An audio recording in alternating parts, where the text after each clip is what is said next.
नमस्कार, आप देख रहे हैं न्यूज इंडिया। आपके साथ में हूं वंदना सिरोही। सीधा आपको ले चलते हैं लखनऊ, जहां मुख्यमंत्री योगी आदित्यनाथ क्या कुछ कह रहे हैं, सुनवाते हैं। मनीष अवस्थी जी, अवस्थापना और औद्योगिक विकास के आयुक्त श्री दीपक कुमार जी,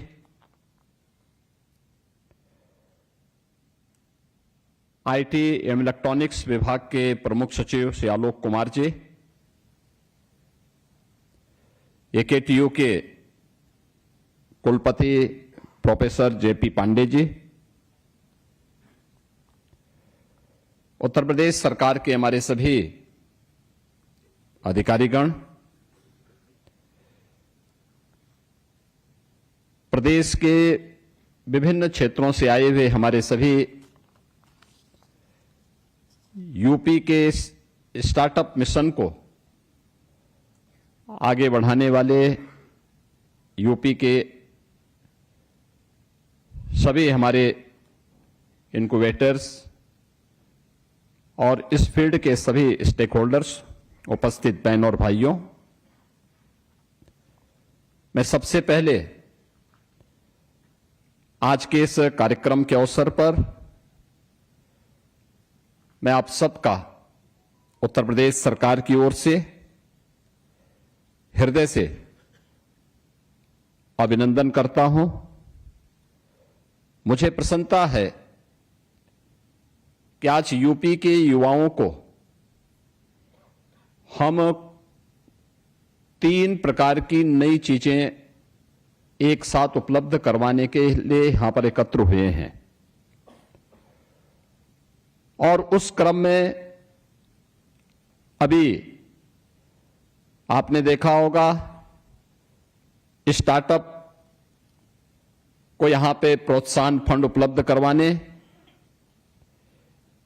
इनक्यूबेटर्स को की प्रोत्साहन राशि के यहां पर वितरण के कार्यक्रम को यहां पर हम लोगों ने संपन्न किया है और इसके साथ ही यूपी के अंदर यू हब के बारे में कैसे इसे प्रोत्साहित किया जाना चाहिए और कैसे हम इस सिस्टम को और गति दे सकते हैं, इन सभी कार्यक्रमों को लेकर के यूपी के युवाओं की उन सपनों को एक उड़ान देने के लिए यूपी स्टार्टअप मिशन के साथ हम सब जुड़ने के लिए यहां पर एकत्र हुए हैं। मित्रों, जब हम भारत के अंदर स्टार्टअप इकोसिस्टम की बात करते हैं, 2017 के पहले की क्या स्थिति थी और आज पूरे देश के अंदर जब हम नजर डालते हैं तो आज आपको भारत के अंदर एक व्यापक बदलाव देखने को मिलता है। मुझे याद है 2014 के पहले देश में मात्र 500 स्टार्टअप थे और आज पूरे देश के अंदर अब देखेंगे इनकी संख्या बढ़कर के 2.5 लाख से ऊपर है। एक स्टार्टअप इकोसिस्टम देश के अंदर स्वतःस्फूर्त भाव के साथ भारत के युवाओं की उन सपनों की उड़ान को एक स्पीड देता हुआ दिखाई देता है और यही स्थिति भारत की सबसे बड़ी आबादी का और सबसे बड़ी यंग वर्कफोर्स की स्टेट उत्तर प्रदेश की भी थी। उत्तर प्रदेश 2017 के पहले उत्तर प्रदेश के अंदर कुल 120 स्टार्टअप यूपी के अंदर थे और आज मुझे बताते हुए प्रसन्नता है कि यूपी के अंदर प्रधानमंत्री मोदी जी के विजन को डबल इंजन की सरकार ने थोड़ा सा प्रोत्साहन दिया उस प्रकार के वातावरण का सृजन किया, तो आज परिणाम है कि यूपी के अंदर 24,000 से अधिक स्टार्टअप यूपी के अंदर आज पूरी तरीके से उन सपनों को उड़ान देते हुए दिखाई दे रहे हैं। इनमें से 8 यूनिकॉर्न हैं और आज यहां पर हम लोगों ने उत्तर प्रदेश की स्टार्टअप पॉलिसी के अंतर्गत 107 स्टार्टअप्स को हम विभिन्न प्रोत्साहन के साथ यहां पे जोड़ रहे हैं। यूपी की इसी पॉलिसी के अंतर्गत 9 इंक्यूबेटर को भी यहां पे प्रोत्साहन प्राप्त हो रहा है और यूपी स्टार्टअप नीति के अंतर्गत हम 12 नए इंक्यूबेटर्स को भी यहां पर आज मान्यता प्रदान कर रहे हैं। और मुझे प्रसन्नता है कि यूपी स्टार्टअप इकोसिस्टम के जितने भी हमारे अन्य स्टेक होल्डर हैं, उन सबको आज यहां पर हम लोगों के द्वारा विभिन्न प्रकार से गठित जो हमारी यहां पर कमेटियां हैं, उनके सदस्य हैं, उन सब के साथ जोड़ने के साथ ही यहां पे सेंटर ऑफ एक्सीलेंस से जुड़े हुए प्रतिनिधिगण और यूपी के अलग अलग क्षेत्र में अलग अलग स्टार्टअप के माध्यम से क्या कुछ वहां पर उनके द्वारा नया कार्य किया जा रहा है, इन सबको भी हमें देखने सुनने का अवसर प्राप्त हो रहा है। भारत इनोवेट्स को मैंने अभी कुछ देर पहले सुना और अच्छा लगा। इनमें से बहुत सारे स्टार्टअप का मैंने स्वयं भी दौरा किया था और मुझे अच्छा लगा कि उनके द्वारा यूपी के अंदर जो कुछ किया जा रहा है वह यूपी की इस पहचान को और यूपी के इस परसेप्शन को बदलने में एक महत्वपूर्ण भूमिका का निर्वहन किए। मित्रों, 2017 के पहले यूपी की स्थिति क्या थी और ये चीजें तय होती हैं परसेप्शन से। हमारा परसेप्शन 17 के पहले की स्थिति में क्या था? उस समय जब प्रदेश के अंदर अव्यवस्था का वातावरण था,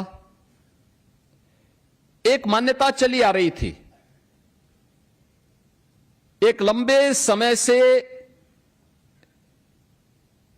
एक सांसद के रूप में कार्य करते हुए मैं भी इस बात को महसूस करता था। जब यूपी के बाहर जाता था तो हर व्यक्ति संदेह की निगाहों से, शक की निगाहों से देखता था। यूपी का नाम सुनकर के लोग चौंकते थे। यूपी के बारे में मान्यता क्या थी?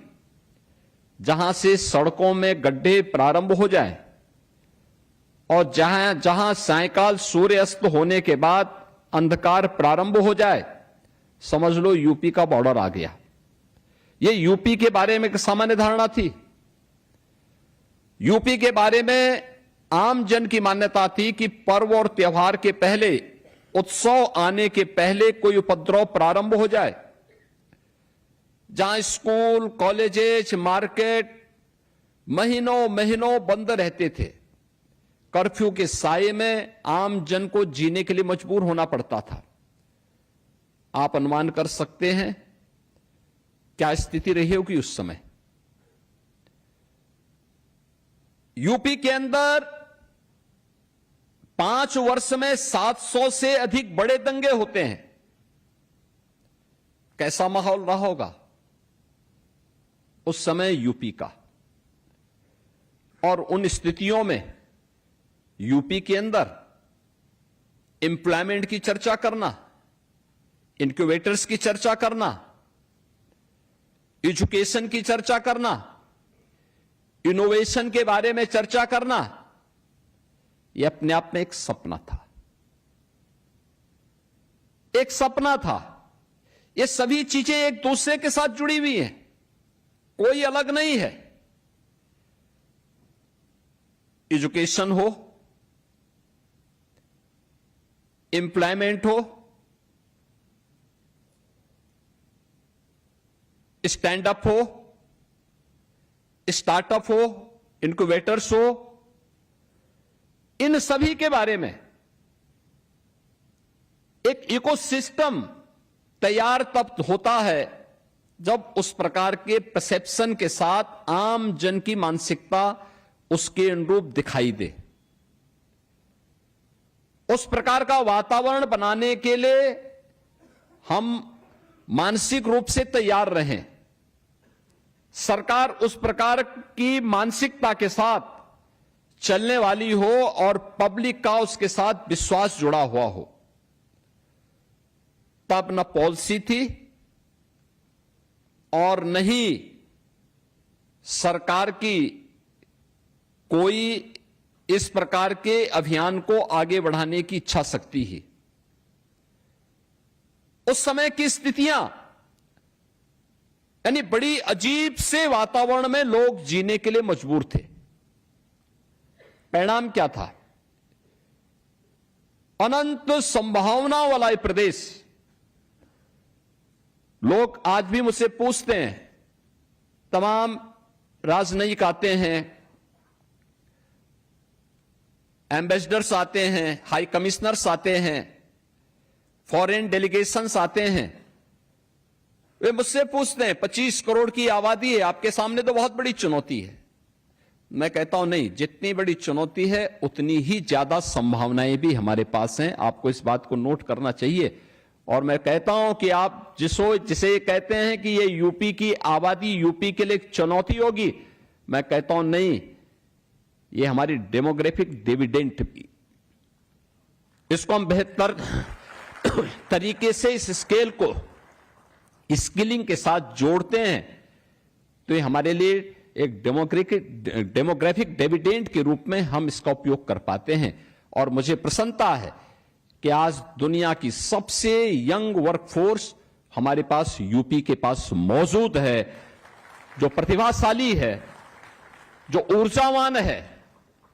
उसको उस प्रकार का प्लेटफॉर्म उपलब्ध करवाना ये सरकार का काम है। और मुझे प्रसन्नता है कि आज 24,000 से अधिक स्टार्टअप उस प्लेटफॉर्म के रूप में यूपी के युवाओं की उस ऊर्जा को, उस प्रतिभा को एक प्लेटफॉर्म देने को तैयार है। इसमें भी मुझे और प्रसन्नता है कि आधे स्टार्टअप का संचालन हमारी आधी आबादी महिलाओं के द्वारा किया जा रहा है। और यही कारण है कि जब भी मेरे पास कोई प्रस्ताव आया, आईआईटी कानपुर के द्वारा, आईआईटी बीएचयू के द्वारा, ट्रिपल आईटी के द्वारा, आईएम के द्वारा, एकेटीयू के द्वारा, मैंने तत्काल अपने यहां के प्रशासन से कहा कि भाई देखो, हमें यहां पे इसको प्रोत्साहित करना चाहिए,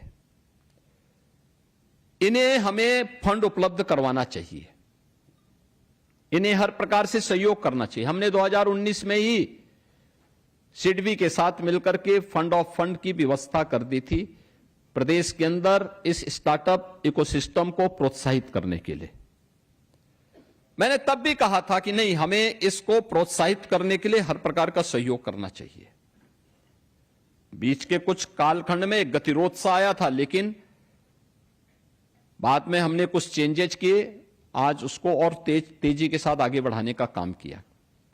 हमें लगा कि नहीं, हमें नए स्टार्टअप के लिए कुछ नए प्रोत्साहन देने चाहिए। हमने हाल ही में अपनी नई पॉलिसी के अंतर्गत उन प्रोत्साहनों को भी और अच्छे ढंग से आगे बढ़ाने का काम किया है। हमने हमेशा अपने उच्च शिक्षण संस्थानों से कहा है कि आप केवल परंपरागत पाठ्यक्रम तक सीमित मत रखिए। आपको अपने विश्वविद्यालयों में, अपने इंस्टीट्यूट में इनोवेशन को, R&D के लिए एक बेहतरीन माहौल आपको देना होगा।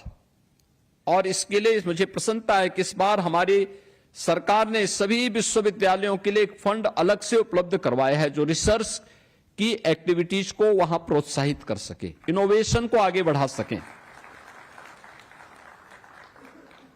ये सभी कार्य इसलिए जिससे हम उत्तर प्रदेश की छवि को कुछ बेहतर कर सकें।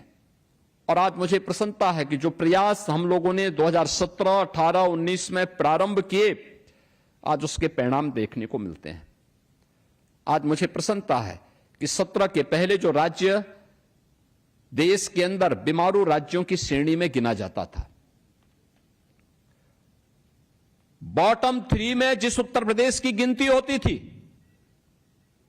यूपी स्टार्टअप कार्यक्रम से मुख्यमंत्री योगी आदित्यनाथ को आपने सुना। खबरों में आगे बढ़ेंगे, रुक करेंगे सुपरफास्ट खबरों का। पीएम मोदी ने 29 अगस्त को होने जा रहे खेल दिवस की शुभकामनाएं दी। कहा, खेल जगत के मान भावी हम सबके साथ शामिल हुए।